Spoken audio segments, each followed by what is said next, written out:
Hello, hello. Good afternoon. Hello, It's a nurse. it's a gorgeous, gorgeous sunny Tuesday afternoon, at least where I am. I hope all you guys are having some nice sunshine. It's almost a shame to stay inside and hang out with a bunch of nerds. Just kidding. I love you Yeah, I gotta open a guys. window or Yes. something. Yeah, for real though. For real. Dude, stop farting in my room. I didn't. It wasn't me. It wasn't me. So Somehow I doubt that. welcome. We're gonna do some D&D. This is Roll for Mischief. The name of the game is Voloheen Winds of War. The name of this episode is Red Sky. Uh, the commander in chief of this episode is none other than Drew Murray. And let's go ahead and see if anyone needs Announcements. to make any announcements. Yeah. I think as usual, we are close as shit to getting our affiliate status. We have, last time I saw, we have 3 more followers to be able to hit affiliate status. We are long ways away from getting, kind of too closer to partnership status with YouTube. We need, um, just a lot. We're at 35 subscribers, and we need like 1,000, and we need so many minutes watched and whatnot. But that, of course, would make life easier because then we can have a custom URL and stuff like that. But really, the big thing for us right now, since we kind of more live and breathe on Twitch for the most part, is if we can get it all on Twitch, which will then help us because we'll be able to put our not rebroadcast, but like put our on-demand stuff on Twitch as opposed to relying on YouTube and stuff like that. So we can live more on Twitch if at all possible, and make it a great one-stop shop. And we'll be able to open up the option for subscribers. And if anyone has any, and then we also at that point will probably be pushing more towards a Patreon as well, because then we'll actually start becoming an actual money making operation as opposed to kind of right now 6 people kind of having fun with it. So, and then also check out our Sunday game. It's a lot of fun.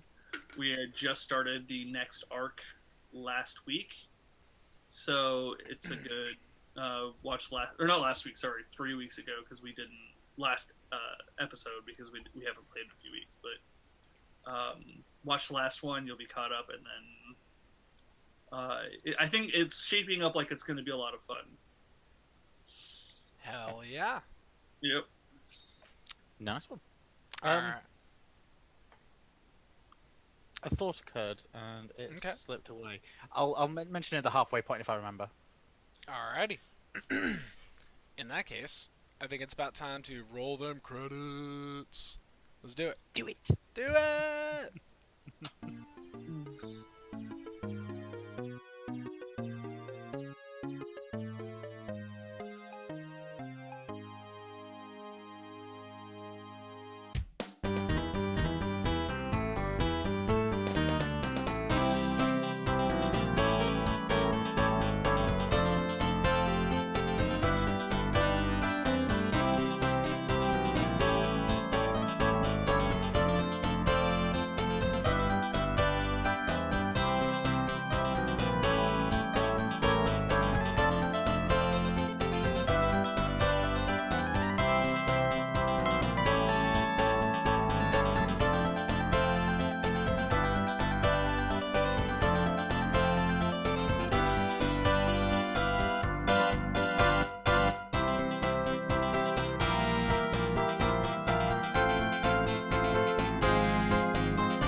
Hell yeah.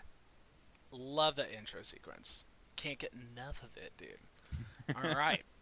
We're going to transition into what we call group therapy. This is a chance for us to check in with characters and see how they are feeling about current events and also talk about current events. What the hell did happen in the last session of this episode? Well, Eigner is feeling surprisingly like zen and calm.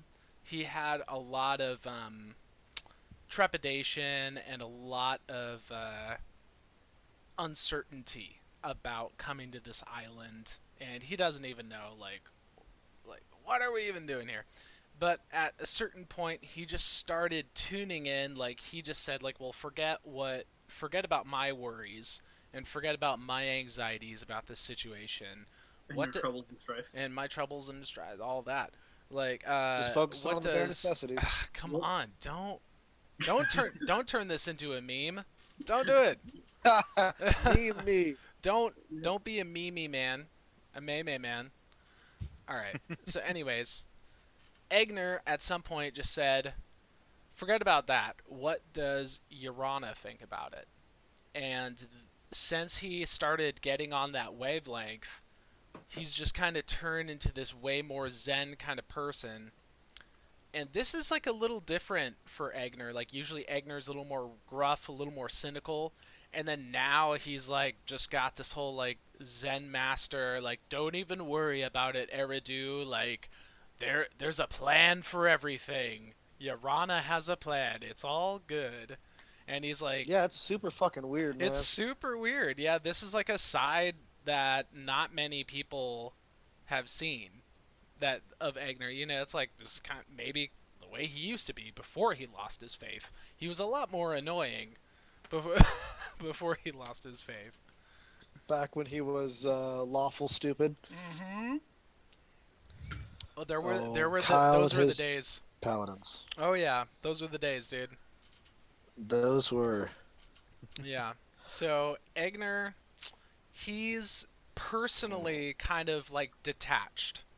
He's more on this wavelength of his new spider boss. Cool. Yeah.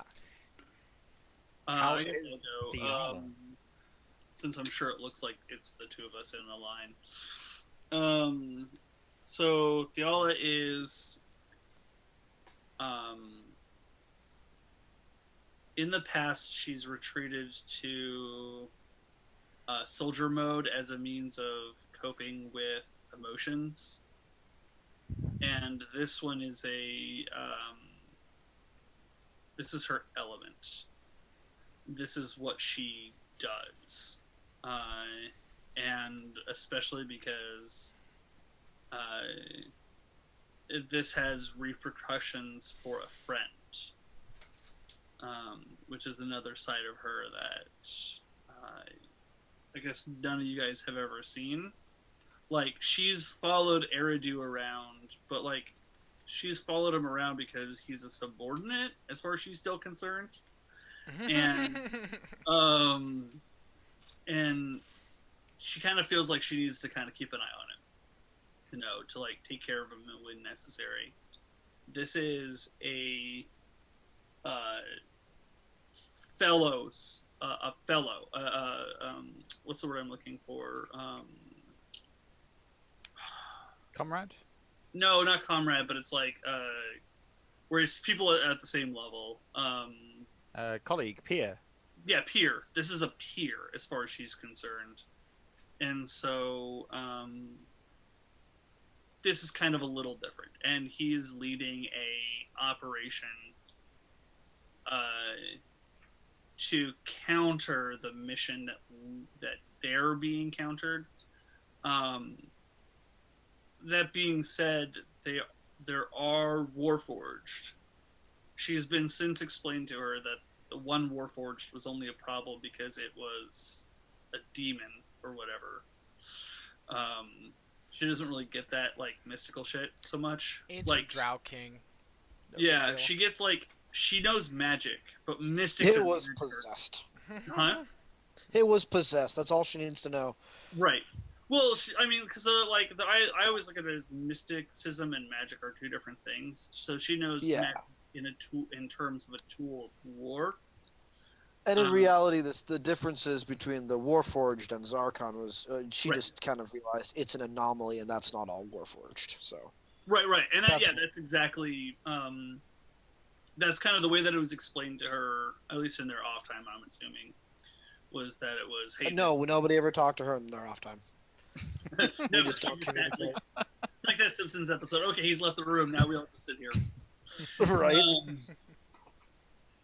So yeah, so they did, they explained. I'm assuming that they explained the backstory because she just kind of was like, "There's some evil shit. Eridu's told some evil shit. I'm gonna trust him because I worked with him. I'm gonna blow some shit up because I don't have emulsion yet." Not literally, but I would have not used fireball. I would have used emulsion had I had that spell at that point. Emulsion. But And you probably wouldn't have used Fireball at all had you had enough knowledge in the situation. But we've discussed that. right. But yeah, either way, yeah. So she's still a little untrusting of Warforged. Probably because even if they're not all bad, they're one, not real people, and two, because they're empty vessels, they can become other things can control it without any forewarning.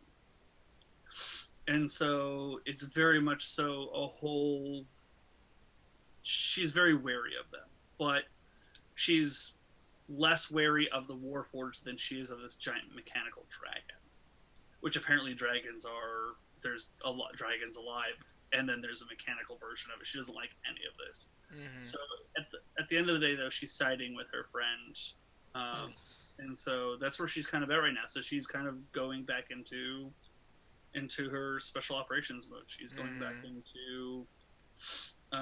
She went in, she infiltrated, she did generally good job of it. For some odd reason, I always roll well on a stealth when I don't need to, and I roll poorly on a perception when I need it. And then I had to burn 3 third level slots to shut that puppy down. Yeah, to shut it down. Mm-hmm. I only said out loud 2 of the rolls, but I did actually do a third one. And then that's kind of it. Is she's and then the other thing is she knows she's gonna have to go back and eat a shit ton of crow. Because she tricked her friend, but Yep. she had to or she felt she had it at the time. Now she's got to go back and just eat the crow and walk in hands up and be like, "Hey, look, I know I tricked you, but don't kill me. But don't shoot at us." Can we not just maintain the lie? Huh? No, she's not going to. We'll okay, discuss she's that specific. when we get back into. Yeah, we can discuss that when we get into the game. long rest. That's where she is in her mind. Is she's not going to. How's Eridu? Yeah. Eridu is cold. Eridu is tired. Eridu is ready for this rest, for sure. There is the inkling of urgency, knowing that Alton and On are here, as that's the whole reason why he came. The whole reason why he really instigated this entire mission in the first place was because he had hoped to find word of them, and now he has found them. But he recognizes now is not the time to engage them because giant dragon just got sabotaged, and that could become really obvious that it was them, and he doesn't know where their allegiance lie yet, or really anything that's been going on with them. So, aside from being tired, he's a bit nervous. We'll see how it goes. So, to quickly recap things that the characters have picked up during their stay here, there is this faint tinkling sound of distant music that seems to have no source, mostly whenever the cold wind picks up. It's been a background feature the entire time on the island. There are occasional, seemingly daily roars that have been attributed to the breaking of large sheets of ice. But since you found that village and the image of a dragon taking them out, perhaps it really is a dragon's roar as it sounds. The mountain dwarves have taken over the citadel on the south of the island. The elves and aasimar have entered from the north and are moving towards the center of the island, where there's a large hill, and that seems to be where they're hoping to do their weapon test, which the mountain dwarves, led by Daroon, are hoping to disrupt and test their own warforged. And you guys have scarpered back down your Remoraz hole to rest up. Yep. Well, I'm all rested up. Yep. But I don't know. Eigner is more in like a meditating mood than he is in like a planning mood, but if the discussion starts to arise, he will have to interject. But right now he's really just trying to seek guidance from Urana. All right. Oh, with this second long rest, and it being a long rest where Eridu is dressed and is able to protect himself ably from the elements, you're able to remove that last level of exhaustion. Boom. No longer exhausted. All right, yeah, because Thank Eridu, goodness. Oh my because god, the thank you, rolls. Eridu like just was out as soon as they got into the place, and it seemed safe enough. He just got into his tent, wrapped himself in a thick blanket, and just rested. He spent a bit of time fiddling with his tarot cards, but the exhaustion was too much to really give him much of a focus. He just kind of dozed off. He dozed off in a fit of sleep with the King of Swords in his hand, facing upside down, in case anybody cares. I care about things. I'm tempted to just quickly Google that. My tarot knowledge is a bit rusty. Yeah. I actually use this as an opportunity to up my own tarot knowledge. So typically, I'm Googling this stuff either before our games or during them, just to kind of get up with it and see what it all means. On a slightly off-related note, I picked up this. I don't know how well that's showing up. A while back, and it's a super cool set of cards. It's not actually a tarot deck, but it is functioning in a really similar way, a divination deck, but it's really just gorgeous artwork. The artist is Arthur Rackham. I don't know how to say his name, but he is an artist people would know. So, you know. Cool. These are some of the art. If you guys can see it. Oh, nice. Oh, it looks great.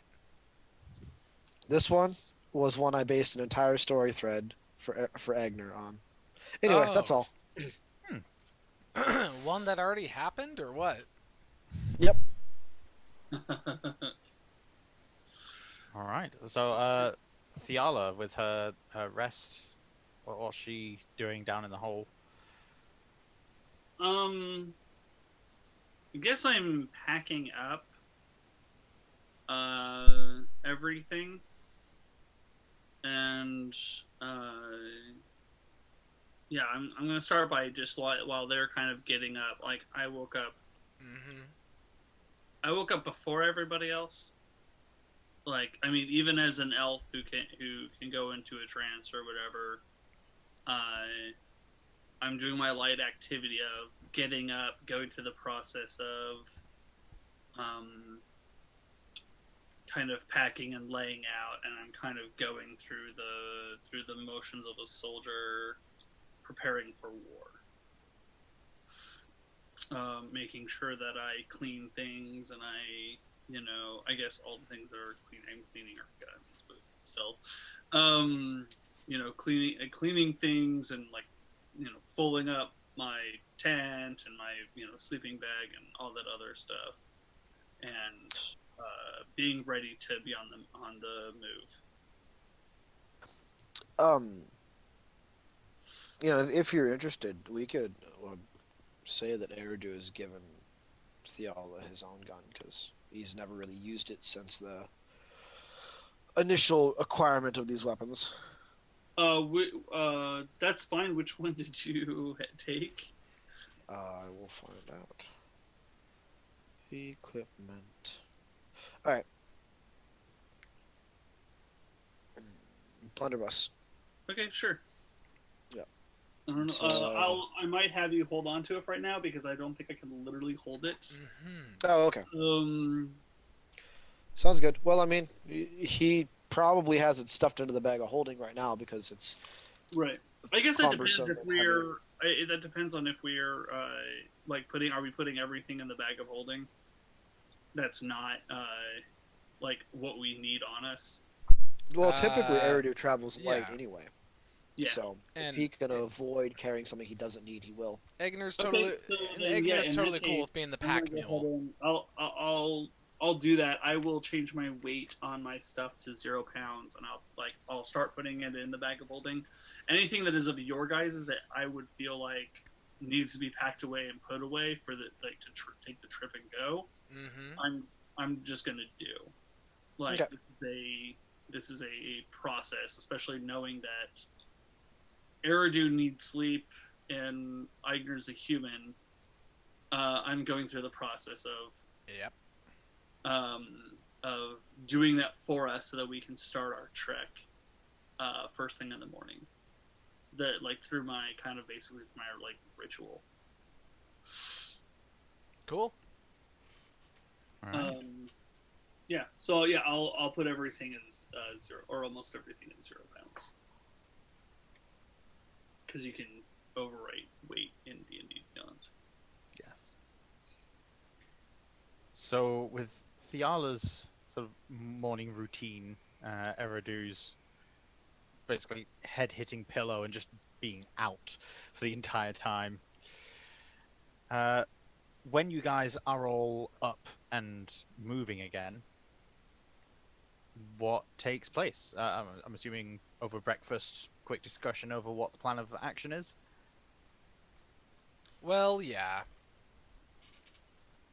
And Eigner is well, okay, so here's a question. Did we like fully debrief each other as characters? Like, like did Thiala tell us everything about what happened on her whole thing or whatever? Oh yeah. Yeah. Yeah. And then we in turn told Thiala we found some pretty good evidence that there's some history of dragon activity on the island. Yeah. Yeah. Actually, that happened in the wrap up of last session. Oh, okay. I distinctly remember us telling her about the dragons because that up until this point, Thiala has been like dragons don't exist until we were like, Oh yeah, that's Yeah, right. no, Yeah, we- we said it specifically. you've been hearing them like we legitimately just saved a village of spirits from them. Mm-hmm. I put them to rest. It's what Yes. it's what I do. I put lost souls to rest. That's my new thing. I'm glad you have a thing. It's about time. Oh, dude, I'm so fucking divine. You can't touch me. Just can't touch this. Eridu pats Eigner on the back. You just touched this. How dare you? Except for you. You can touch me. How dare you? Okay.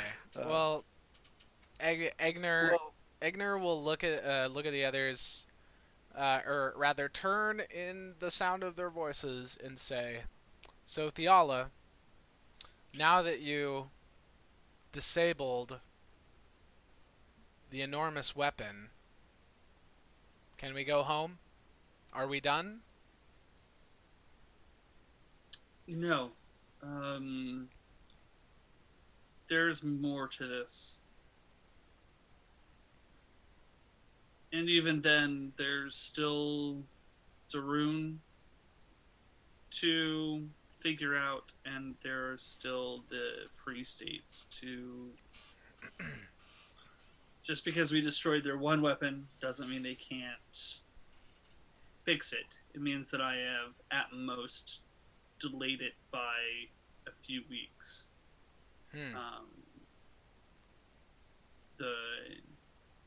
these two factions are at the precipice of war right now. This might delay it, and it might give me an opportunity to perhaps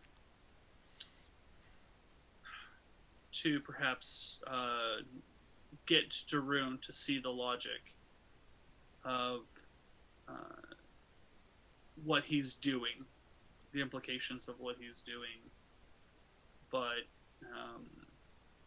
one, testing. It's always fine to test trade tools of war.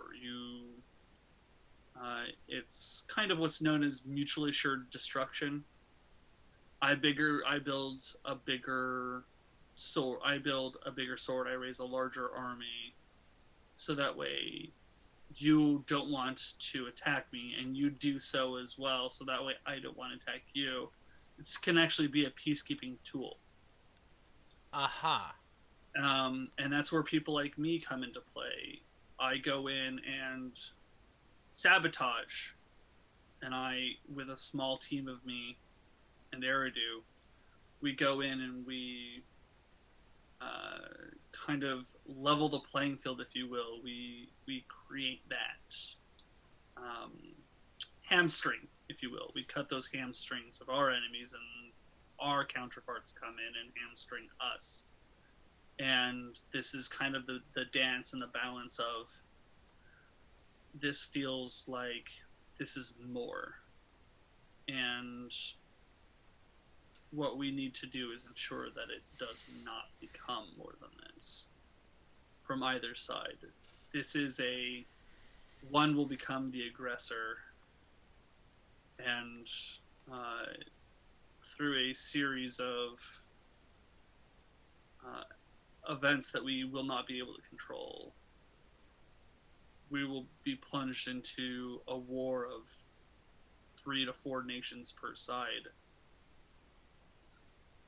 Already the Free States have their own alliance of many more nations.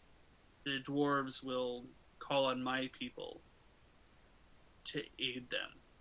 I fear that they'll call on the Dragonborn, who are ruthless and in some ways barbaric. And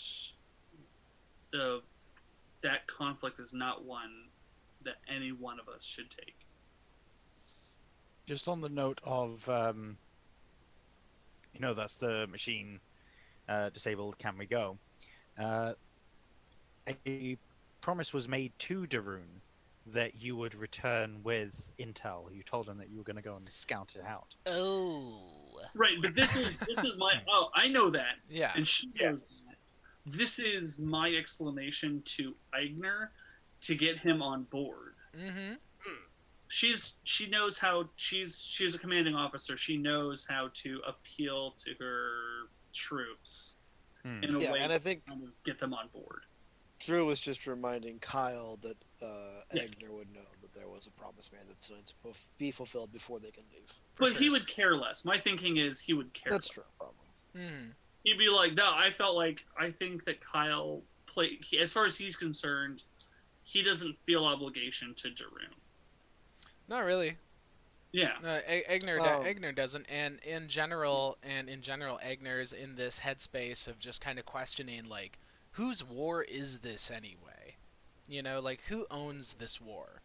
You know, because, like, Eigner certainly doesn't, you know, so he's, like, understanding that there's a huge conflict brewing, but he's really having a hard time right now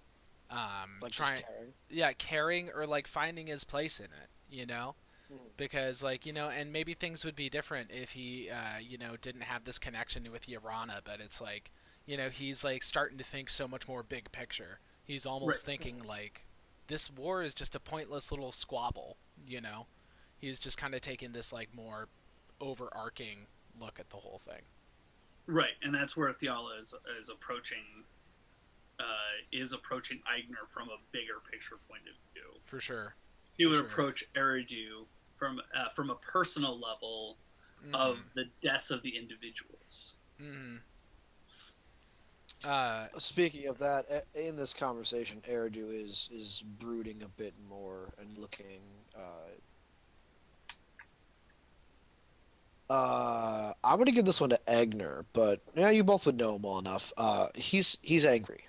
Mm, Thiala can tell by his body language that he is very upset. Eigner could probably tell just through like the pace of his breathing, mm-hmm. and just his general stillness. He is Mm-hmm. becoming increasingly more There's angry as the conversation progresses. there's maybe even this smell, this kind of like pungent like sweat almost, this kind of like flop sweat that comes from like this frustration and everything. But, yeah, Egner will acknowledge it silently and just say, "Well, as Yrana tells us, we all have a part to play, even those in the shadows." And I am glad to hear that our part over the past however long we served together was to keep two factions constantly fighting each other when they could have come to a standstill.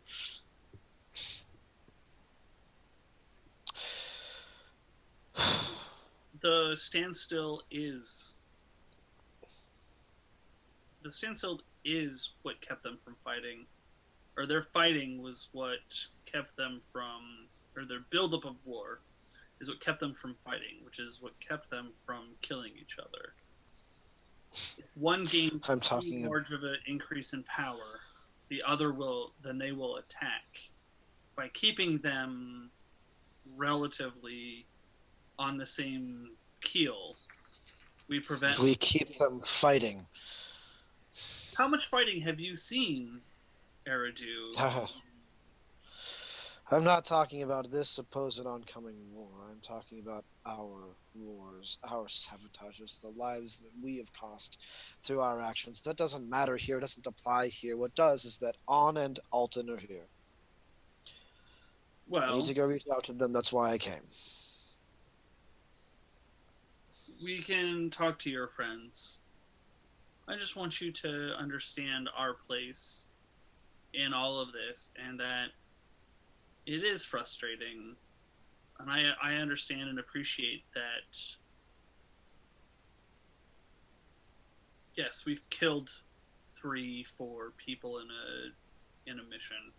We've killed 20 in a mission. I have left you behind on missions knowing that those numbers have been higher. But 50 to 100 lives are a small pale in comparison to millions, many of them innocent, non-military forces. Women and children and farmers and blacksmiths who just want to feed and take care of their families by contending with a handful of soldiers whose job it is to walk the battlefield and to die. We have saved countless others. Speaking of, Thiala's high passive perception can sense the sound of marching high up on the surface. From Your what direction? 20-minute climb Ooh. from the castle. Ooh, me too, me too. Yeah, he's got a higher perception than I do. Ooh, me too. That's a good point. Yeah, Eigner, you'll also recognize this. In fact, you'll note that these are the heavy, regimented footfalls of a well-disciplined army. There's at least 20 of them. Mm-hmm. Unbeknownst of this, Eridu will give his counter argument, which is to say, Thiala, I understand that all things have come at the cost of lives, all manners of war. There's a reason why I left. I wasn't willing to pay that cost any longer. I wasn't willing to be part of anyone's deaths. And now here I am wrapped up in it all again. I understand. We have marching. I know. We need to save more lives again. And with that, she dimension doors up top in front of the dwarven army. Eridu just And now she's. Wait. Did Thiala leave or something? yes. Come on, What? let's go make sure she doesn't get herself killed. All right, fine. Someone has to. After you. I'll take Eigner by the shoulder and guide him. All right. And as you begin your 20-minute arduous climb up out of the hole, Oh my God. Hence my burning of a 4th level spell. Is this? Yeah, this I've got how, a way of getting. You know what? Hold on. Let me. This is how Thiala dies. Can I retcon that a little bit? Can I retcon that a little bit, or should I just go? no, you can retcon it a bit. Do you want to? Can you I grab want other to take people? one of them. Cool. you Since can- I One of can. them? Oh, you can take someone with Dimension Door. Yeah. Yeah. One I'm willing going creature. to- Yeah. You I should. mean, take you should take Eigner Eridu. because we both Well, said here's the take the thing. other one at the same time. don't leave the blind man like to get his way out of the cave. That's the thing. He'll be fine. Hey, I take I'm a grown up, dude. I'm a grown up, and you know what? You don't even know what I can see. You don't. You don't even know. I'll Right, who you take take? Eridu because Eridu actually is good with people, where Eigner always fucks shit up. Kind of fuck shit up. That's true. So I'm gonna take Eridu. All right. Okay. So All so right. in that case, the retcon statement is Eigner goes like this and he goes, guys, guys. Eridu still does the face and the hands, but he's doing Yeah. it in front of a bunch of dwarves now. And Yep. then he kind of gets a sense of what's going on, and then he walks over to the mouth of the thing and starts crawling his way up. God, I can't Thiala fucking and believe it. Eridu, the cold winter air bursts open, and the two of you appear out of thin air, landing into the crunchy snow below. The hole behind you closing up quickly, and this flurry of falling snowflakes cascades around you all, giving you quite the entrance. As you land in the snow and look up, you see that there are two dwarves, one either side of this 2 wide, 10 long column of Warforged, and they are marching in time. Okay. Can I see who it is? Like, is it too like is my vision too? It's still difficult to see, but you can tell that it's not Darun. Okay. That is either of these two. That these are. I just gotta let the lower... dogs out real fast. Right back. Okay. Okay. These are a lower down folk. Okay. I'm hold on. Let me see what I have in regards to.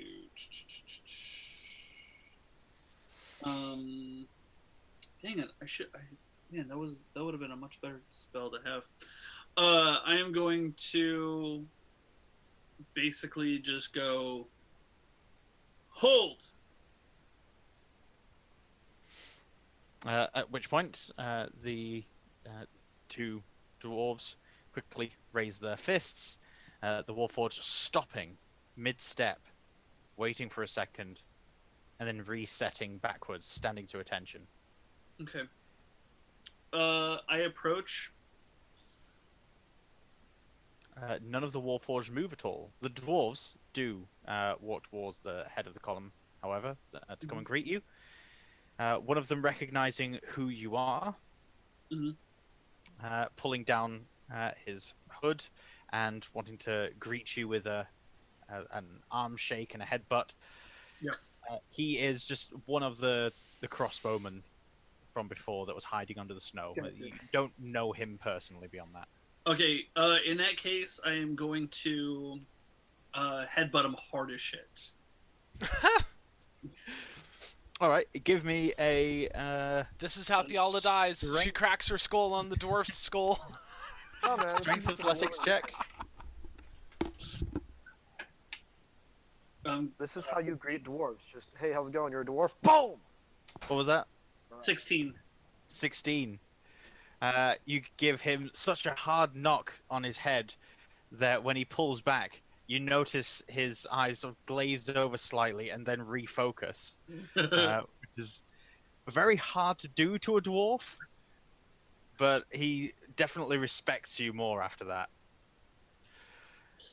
I go, Well met. what now? Said well met. Thank you. I know a good dwarf when I see one. Fine warrior yourself. Daroon's been talking about you like. I'm sure he has. How can we help you?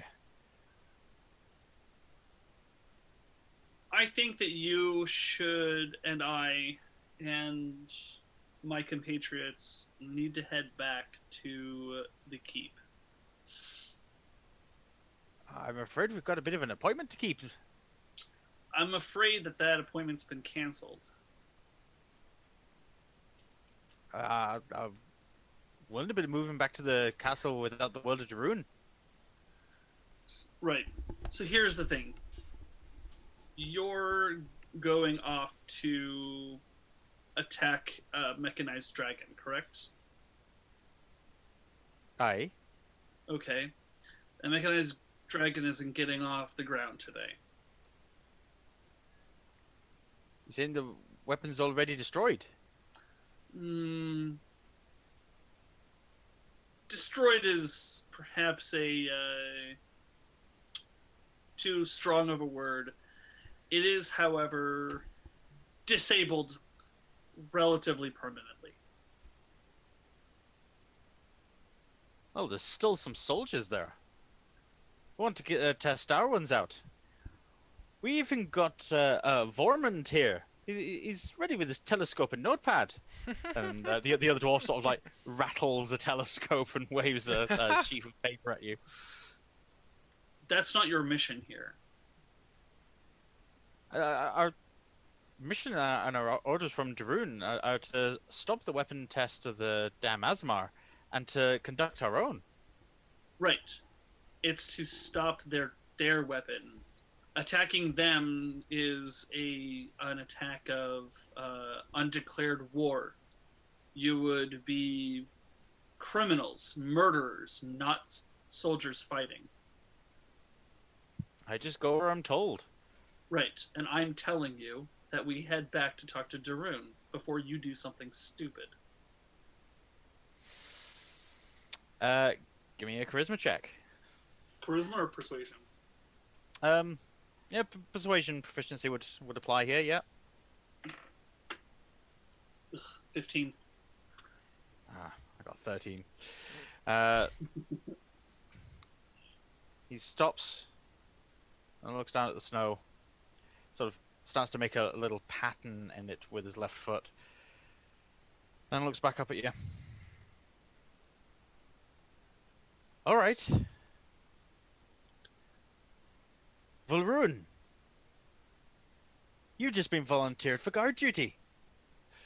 And Volrun stamps his foot, pulls a couple of cords on his hood, which closes it up really tight, folds his arms, and sits down in the snow. At which point the other dwarf turns around, starts walking back to the keep, says, "Come on then, let's go talk to Daroon." We take all but 3 Warforged.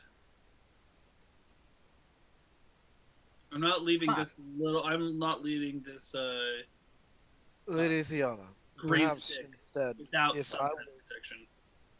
if I were to stay here, ensure the Warforged do not march, you two could make a quicker journey of it. Okay. Keep an eye out on Eigner. He's, I'm sure, going to take a few minutes. Of course. Okay. Cool. For sure. It'll take Thiala about 20 minutes to get to the castle. It'll take Eigner about 20 minutes to climb to the top. Yeah. To be clear, Thiala told me to take Eigner's eyes out, right? What? Oh, keep an Keep eye an eye out. out Keep of an eye out. Egner. Yeah, pretty much. I'm pretty sure that you're not on. Oh. That's Eridu. Ba-da-ba-ba-da-ba. Yep. Right. Good. Eigner climbing up out of the hole and seeing that there are indeed an army. Well, not seeing anything, sensing that there are heavy depressions in the snow in front of you. The snowflakes tinkling around and creating this cacophony of sound. There are voids in the shape of these 20 Warforged, along with Eridu and a strong ale smell of a dwarf. What, Eridu will hail Egner as soon as he sees him popping up. he'll come closer and just whisper, "What's going on?" Stop it! We are guarding these beings while Thiala has her parlay. Okay. We're And following orders like good soldiers, are we not, Varun? He just See? muffles from within his hood. Good soldiers like we are. I've been one of those before. Yes. So, Drew, you did mention something like they're like my sense of the Warforged. They're like voids almost. Yeah. Yeah. You can get a sense of things in the snow, and you can sense the shape. Yeah. But you're Okay. not getting like any breathing or heartbeat or anything. Yeah, no, absolutely, and I totally dig that, and this would actually like really creep Eigner out. You know what I mean? Cause like you know, it's like it's almost like when you're walking along and then like a Prius is driving close to you. And then it passes you and you realize like, oh my god, that thing was so silent, like I didn't even know it was coming. You know, Yeah. it's almost like that, you know, like he has no way to like pick up like sounds of breathing or like other stuff. Like he can hear them moving around, but it's like he doesn't get any vibe or any kind of like life force off of it or any kind of anything like that. So they freak him out in a weird way. Yeah. Hmm. In fact, probably the closest thing that Eigner would have as a comparison is a trap, like a moving wall or a like a spear trap. Like it's exactly. Like it's something that moves, but but it's not you know. alive. You know, it's oh gosh. So yeah, Egner will definitely whisper some things to Eridu and just say like, "You don't think these things are dangerous, do you? I mean, Of course they are dangerous. They are animated soldiers. I mean, but dangerous to us though. I mean, like, could they just spring out at any moment and strike us or Varun, do these things have any sense of free will? Will they attack without provocation? He lifts the hood high up to try and peer through the small gap that he's made. I don't know.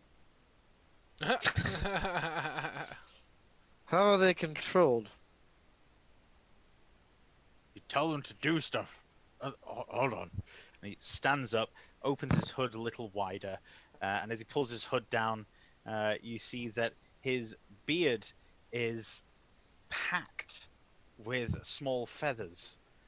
Almost as if he's been like keeping chickens in there or something. Eyebrows are entirely absent, and he is bald up top. So it's just beard. What an interesting looking fellow. He then pulls some of his beard apart so that his voice is clear, and he says, Warforged, march 2 steps. And the Warforged march first a right, then a left, and then feet together, stand to attention. Eigner will visibly be like, you know, like freaked out because he like gets like so many vibrations, but he's like, what's going on? Interesting. Warforged, take a step back. Do they The respond? Warforged all turn to look at Volrune, who then just shrugs his shoulders, and then they all take a step back. Interesting. Eridu, So you command these? I gave them a command. They seem to not answer directly to me because they looked to Volrune to verify the command, but apparently I can. Okay. Well then, just make sure they don't do anything rash. Yeah.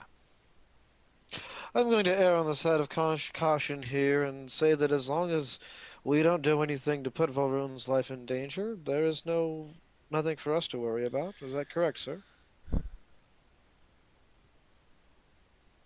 Yeah, that would be absolutely correct. I wouldn't have to repeat the order. Warforged, protect my life if it's ever in danger. Which point you hear a slight shuffling in the ranks of the Warforged, and each of their right hands was clenched in a fist. It is raised up slightly, and each hand with this grinding sound quickly shakes to one side and then back to level. And when it shakes to one side, a thing that's in their hand quickly expands into a 6-foot long pole. And then when they hold it upright, 2 fins at the top shrink out That's fucking of this badass. metal pole. They are all now holding spears. Cool. That's so fucking cool. I wish I could see it. Wow. They were How much completely ready do to do you- that the whole time. He's learning new shit about them every minute, it seems.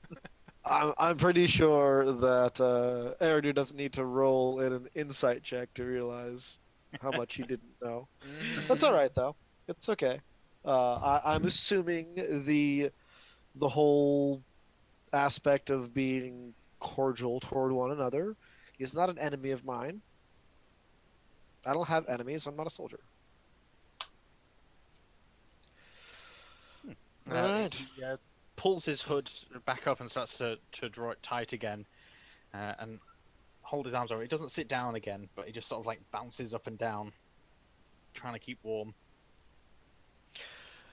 Eridu will sit down and then just like play with the snow a little bit, slowly melting it and turning it into little whips of ice, like tiny little tendrils of not ice but water, and just pass the time while Thiala is doing her thing.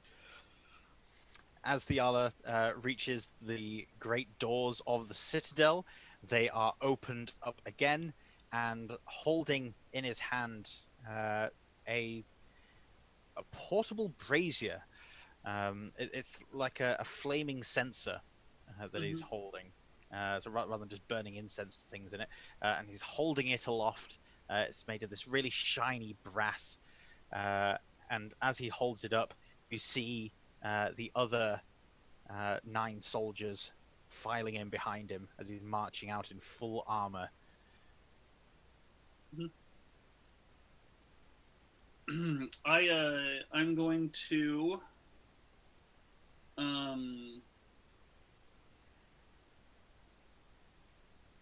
I'm going to basically take my 2 pistols and I'm going to hold them in my hand and not like this, but like this, and just kind of do this like in a non-aggressive stance, like in a way that a soldier would recognize, like when you like hand somebody a sword, you hand it to them hilt first, kind of situation. He reaches the bottom of the steps to greet you and motions with the censer that everyone else is to carry on, and they swarm around you and carry on marching away from the citadel. I was beginning to think you weren't coming back. Do you mind? Not at all. I kind of put them back in the holsters. I didn't come back last night because I caused a little bit of commotion in the Free States camp, and I felt it was best to not risk having them find you and catching you unawares. Well, mightily appreciated. That's good for you to cover your tracks, but we're currently on our way to go and meet them on the battlefield. Right. Here's the thing. You're not meeting them on the battlefields. There's no battlefield to meet them on. What did you do, Thiala? I do what I'm best at. Well, what I've already gone and done, Thiala, I'm afraid, is I've gone and sent a contingent of these Warforged already. They're going to go and get tested. Well, not right now. They're not. I've halted their advancement by correctly pointing out that if your soldiers were to attack the Free States camp without a declaration of war and to attack them directly as when they are currently not engaged in any kind of weapons testing or act of aggression, that it would be considered a criminal act, not a defensive act. And because there's no war, you are essentially slaughtering a defenseless camp.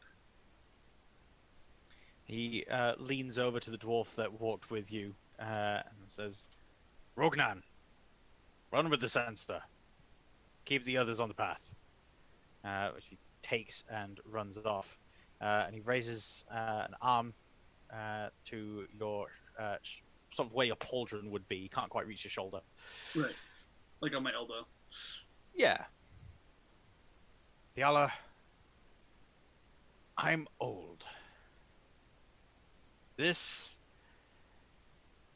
was going to be one of my last. And I'll tell you now, I wasn't really quite looking forward to it, like.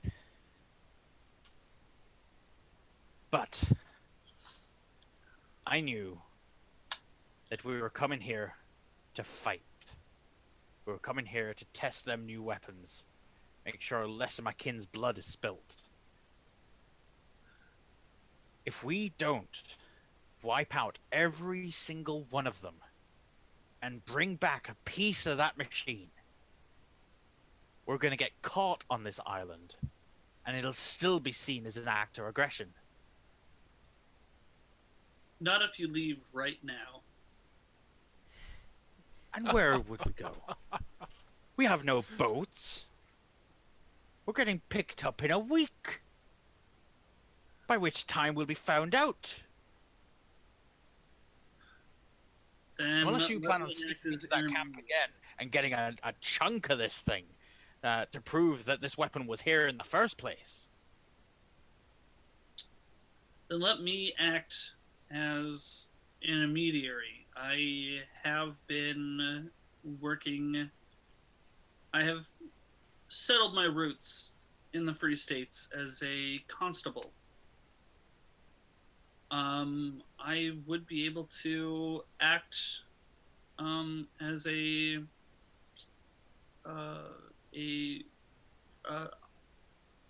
independent third party. You say you're working with them now, Thiala? I said I'm working not with them because I'm not a soldier anymore. I'm a community leader in my town, which happens to be in the Free States.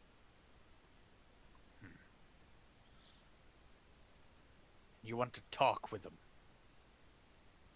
I want to avoid the unnecessary.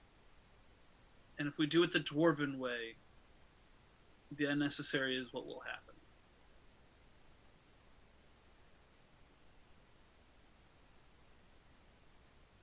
He lets out a long sigh, looks up at you, claps both your elbows. All right, Thiala, you'll be on your way. I am going to make sure that my troops are parked outside of their camp. If you can find some way to parlay out of this situation, so be it. But I want to be ready for war.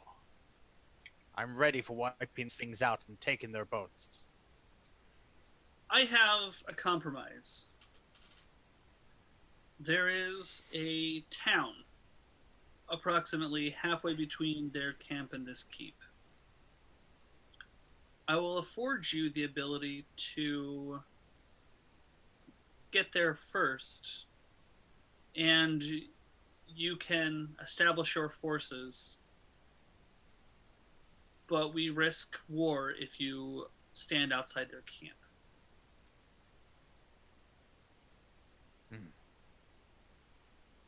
Cover of the town. Keep hidden from them while you do the talking. All right. Yala. Sounds like a plan. Thank you. I shall meet you in town. Aye, aye.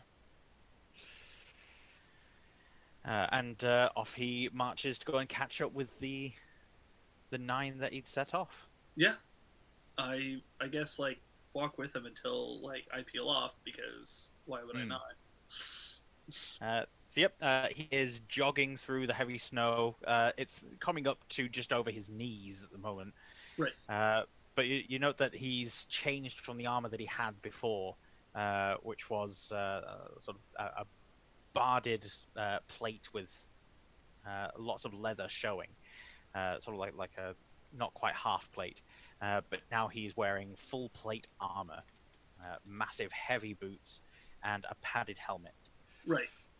Yeah, I know what that means. Yeah.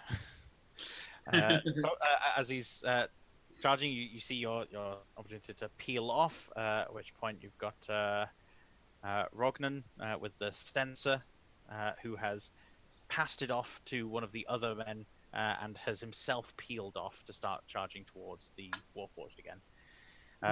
So you'll all meet up there. So Thiala, Rognan, Eigner, Eridu, and I've forgotten his name already. V-Man. Yeah. Volrun. Volrun, there we go. Yeah. Eigner will begrudgingly follow, clutching his warm weather clothes around him. I am going to tell the dwarves they have to stay with the Warforged. All right. Rognan and Volrun will both nod, and Rognan will. Are you saying that they're going, not as in they're going to stay with the Warforged, or are they insisting on going? So Rognan and Volrun, they both nod, and they. Rognan says to you that he's going to march the Warforged on, and he's going to stop them at the village. Okay, he's taking them to the village. We're not going to the village. We're going to the camp. So I'm not worried about that. Cool. They can go to the village. So yeah, and they sort of like backtrack a bit and go back around the base of the hill towards the village on the west side, and so you guys are free to move much more freely and okay. Away from Then the I didn't have to army. put a gun in their face. So. Yep. Thiala, I believe a debrief is in order. We are establishing a parlay. Because I left the Free States, their camp, unprotected. It's my responsibility to ensure that they don't get slaughtered. Mm-hmm. Which means we need to establish some kind of peace.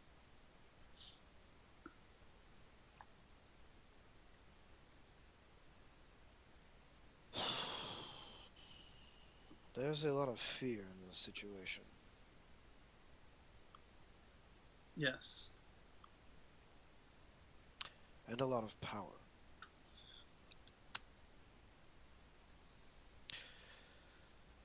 I believe we are sitting on a powder keg, Thiala. This could all go very wrong, and we might find ourselves in the center of the aggression. Yes, I know, but At a certain point, we will have to pick a side. Are you prepared to do that?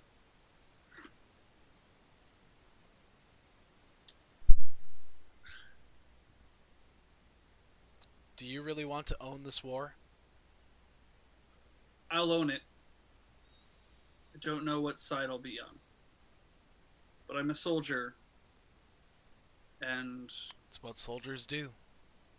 yeah, we don't pick the wars we fight in. We just do our best to stop them.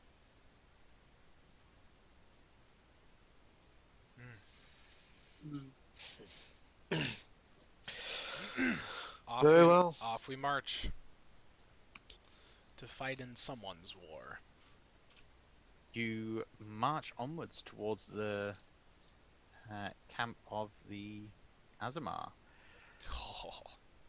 As you're marching on, you come around the side of the hill and you see in the distance, well, not terribly far in the distance, there are but two twinkling orange lights.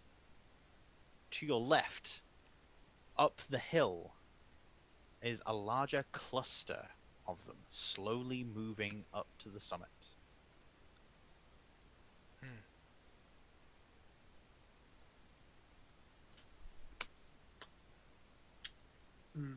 Okay. I guess just just walk straight.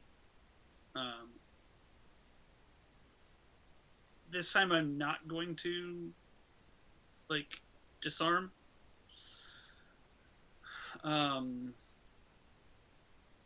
This time, yeah, I'm just gonna walk kind of straight in. I'm not gonna put my hands on the grips per se, but I'm going to be ready if it's necessary. So are you heading up the hill towards the large cluster of lights, or? Yeah. I'm straight in. I don't know what you guys are doing, but I'm going straight in the front door. Okay. Is the cluster of lights away from the camp, or is it all still part of the camp itself? So from the distance that you're currently at, there's no obvious camp to see.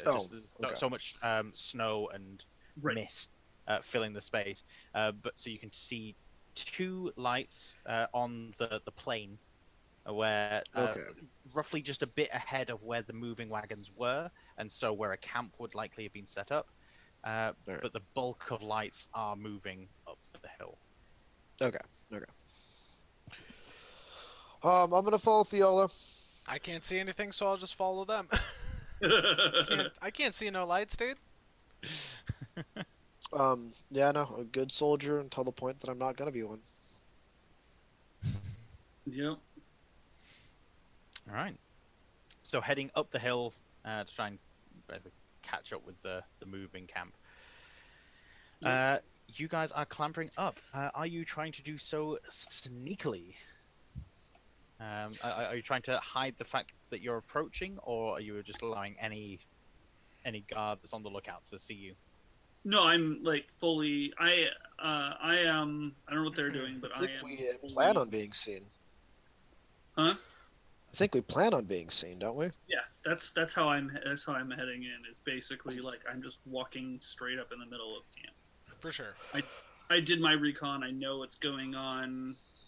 I feel comfortable there. If All right. fighting breaks out, fighting breaks out. So if Eigner gets a sense that we're getting close to maybe a potential conflict or something where we need a little bit of help, he's going to mutter a prayer to Urana, and the divine energy of the prayer will spread out from him and gently encircle his allies, and he casts Bless. So for up to a minute, I bless up to 3 of you guys. And whenever you make an attack roll or a saving throw, you can roll a d4 and add that to the attack roll or saving throw for the next So minute. as we Cool. once we kind of get in, right before we get into Yeah, battle. essentially, that's like, I don't know, he's going to try and time that, in a good way. But that's what he wants to do. Right. He wants to do some Okay. blessing. Get blessed, bitch. Okay, yeah, just Eridu feels blessed to have such a good friend. Aww. So sweet. Eigner says some vague thing about his spider god, and Eridu's just like, well, I'm blessed to have you. Aww. So a bell will be heard over the sound of the wind and the chiming snow, and then a bugle blast, and the moving lights halt. Coming out of the mist, you see 5 hooded, very heavily furred, in white outfit people. They're marching towards you with Just have to spears. check to see if one of them is super short. Nope, no clue. As they approach, you hear one of them shout, "Halt!" I'll pause. We're halted. We've halted. Identify yourselves. I am Eridu Samaria. This is Lady Thiala, Laura. Aloro, and this is Sir Eigner Bosch. Your purpose here? We have come to parley. Parlay. That is what I said. Parlay.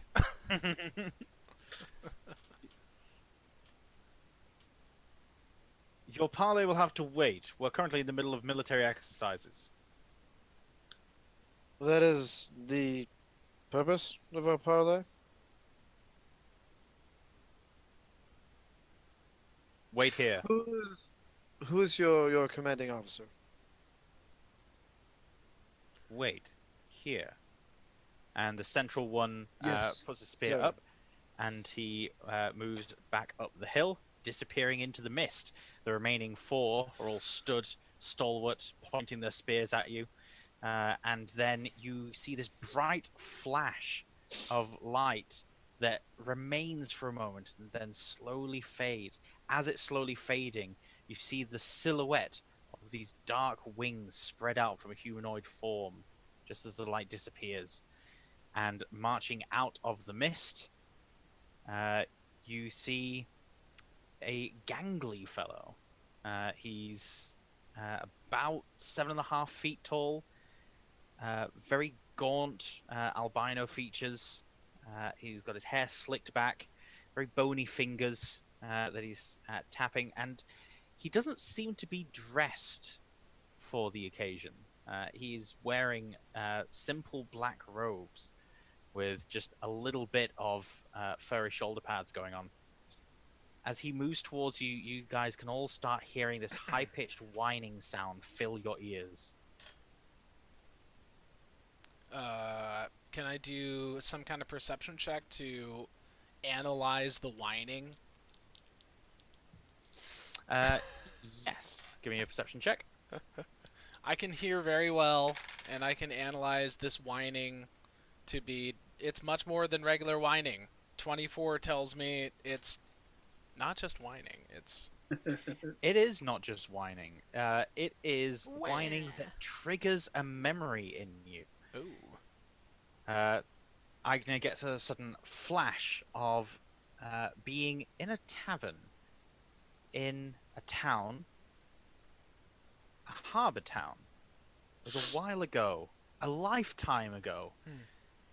he was sat there and he was with friends. He can't quite picture the friends that were with him around the table. There was laughter, there was clinking of tankards, there was the smell of rich hops in the air, and this sound filling his ears slowly as everyone turns to face a shape. And then he remembers he's seen this person before. He's heard this sound before. Wait a minute. This creature was stalking Twin Harbor, was walking around The Slender Man guy? months ago. Yes. Is the Slender Man guy? Wait, what's his real name? Sheniel. Sheniel, that's it. As he's stepped forward, this sound begins to almost pulse in your ears. You can hear your heartbeat, and it's almost deafening. All of you will, at the moment, need to make a wisdom saving throw. Hey, I'm decent at that. not really. I will, in fact, make a wisdom saving throw. It is minimum 20. Give me a second. I need to let this page roll. Yeah, 21. Okay. Sad. 13. Sad panda. Sad. Yep. He's saying, Eigner, unfortunately, is crippled as if punched in the gut for a moment, collapses down into the snow, and he gets a vision. He is sat opposite Merrick, his old mentor, Merrick Oxhead, who is instructing Eigner and telling him that when all is lost, you need to find the third option. If there is a fight brewing between two unruly bar patrons over a woman at the bar, you could take side with one and try and fight for this woman's favor. You could take side with the other and fight for this woman's favor. And Merrick, after telling you this example, that evening takes you to a tavern, and you see this exact thing play out. Granted, Merrick had paid for a few of the drinks of the men and encouraged them to do this, but you could tell that he was wanting to teach you something. Of course it ends with Merrick taking the lady home. So this is the third option. You just take her completely out of the equation. Yeah. And that is That sounds about exactly right. Yeah, dude. that is exactly what Eigner predicts, and it's what happened. And that is the memory that is burning into Eigner's mind as he's back to being aware of the freezing cold snow. For some reason, his mind retreated back to feeling warm, feeling comfortable with his mentor, and now there's just nothing but freezing cold pain all around. You can hear the occasional shout of someone.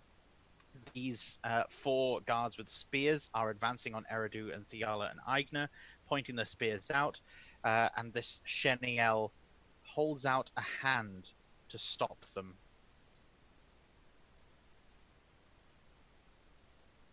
You have come a long way. Creepy.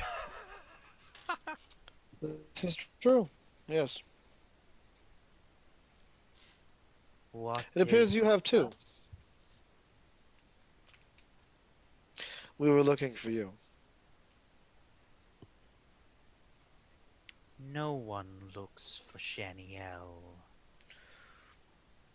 No, I'm trying to recall because I don't remember Eridu if he met Sheniel or if he. Feel like someone had an encounter. I mean, like, well, Eigner had Egner yeah, did. saw him. I think Eridu was sort of out and about and getting high. Well, Oh, around- okay. sounds about Yeah. right. This is all the way back in episode 3, man. Yeah. Yeah, That's I couldn't crazy. remember exactly how involved this was. oh, wait, that's the fey creature. No, Yeah. that's tax. Yeah, Alton. It's fucking- Tix. Yeah, Tix. my bad. yeah. I don't know. That was like either way. That was Alton shit. I don't even know. What I- the fuck I do think Eigner was the only one to meet Shaniel because I think that Shaniel like kind of gave him a deal, I don't remember that. or So, something. so with Cheniel, he was a mysterious figure that was wandering around Twin Harbor, and people just remembered seeing him, and they would occasionally see other That's people having right. conversations, and then they would just remember nothing Mhm. about it. No one remembered speaking to him, but there would be occasional eyewitnesses saying, "Oh, you spoke to him. What did you speak about?" And they have no memory. Yeah. But that thread never concluded, and that, Yeah. that was never pursued to its end. And so here he is. Yeah. Yep. So Eigner, just to remind you guys, he's kind of incapacitated right now. I mean, not entirely, I don't think, Drew, but he's Yeah, so you sort of you're back aware of things at Yeah. the moment. Yeah, but he's like just coming to, and he's like obviously not able to see very well at all. But he definitely can tell that there are people advancing on the position, and he's still kind of getting over the pain, and he's just gonna shout something incoherent, and he's gonna say like, I've seen you before, and don't worry, we're just gonna take her home, take her right out of here. Ugh. Your friend amuses. Yes, he is quite amusing. That is why we keep him around. I'll be honest, I have no idea who you are, and I can't keep up a lie to save my life. I've come here to find a few of my friends. And I'm hoping that they're among your ranks, and some of us have come for other reasons. But I'll speak for me and only me. Two gentlemen, a aasimar named On, and a short one named Alton. Have you seen them? He closes his eyes and holds a hand out to you, and you see his fingertips glow. And then he pulls his hand back. Casting a spell. Yes, if someone wants to make an Arcana check. Not me. Not me. What was the other result? No counter. I guess I can do one first. Counterspell was it? Yeah, it was counterspelling, but it was 16 total. But it was gonna. Counterspell is basically third level or lower, and it just automatically does it, right? Well, the 16 was because you asked for our Arcana check. Yes, that's true. That wasn't the counterspell Arcana. Yeah. So the Arcana, you realize that this is detect thoughts. Ooh. Oh yeah, for sure. Ooh. Counterspell. Oh. For absolute sure counterspell. Oh, that's cool. He pulls his hand back as Thiala, just with a motion of her hand, the light turns from bright white to dull orange, and his fingertips seem to sear against the air in front of him.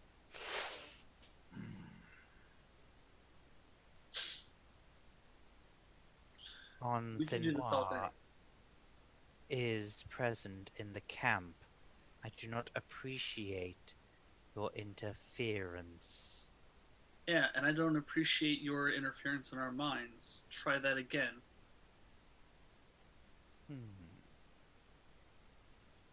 In time, I can escort you to your friend. And what matters is so pressing that we couldn't make our way to him now on our own. Our encampment, while on the move, is full of treasures we would rather not see slip out of our grasp. I don't care about your trinkets. Nor do they care about you. That's creepy and lovely. I'll take my friends to go see Alton and On. Thiala, aren't we supposed to be kind of diplomatic? I don't like this one. Neither do I. He's gonna die. Walk this way. Okay. And he turns and hovers over the snow into the mist. Is he heading in the direction that I recall Alton This guy's on? creepy. Yeah, well, he's heading into the bulk of the lights of the caravan. I will then basically walk beside him and take the anticipatory path until until he goes off in a direction that I don't know, and then I'll follow. But like, I want basically what I want to is let him know without saying that I know his camp's layout. As we're walking, I'm gonna turn to one of the guards, a younger looking male, and give him a bit of a wink and say, "I recognize you. You've sought my services before. You've into some very interesting things." You get the occasional awkward look from people. You are taken to the back of a caravan. Back of a wagon with heavy drapes over the back of it. Right. Sheniel sort of hovers towards the back of it, spins on the spot to turn to face you, and then with a wave of his hand, the curtains open slowly. As the curtains open, you see a dragonborn standing with one foot on a crate, crossbow in hand, and he pulls the trigger to fire a bolt. And we'll stop for our break there. Okay, hold on. Can you just like say that last little statement one more time for me? Yes. So Sheniel will spin, move a hand to present the wagon. The curtains open It's as a if wagon. by magic. Mm-hmm. Yes. And then in the covered wagon, there's a couple of candles lighting it up. There is a dragonborn with a foot on a crate, crossbow bolstered against his shoulder, and he lets loose the trigger. Do we recognize the dragonborn? I mean, I wouldn't. But... Yes. It is the dragonborn that was overseeing the project of the mechanical dragon. That motherfucker. Cool. That motherfucker. That's a great place to stop. All right. All right. It's a good break time. Hey, join us in about 10-15 minutes, and we'll continue this crazy thing and see who gets shot first. All right. We'll be right back. Thanks, y'all, for watching.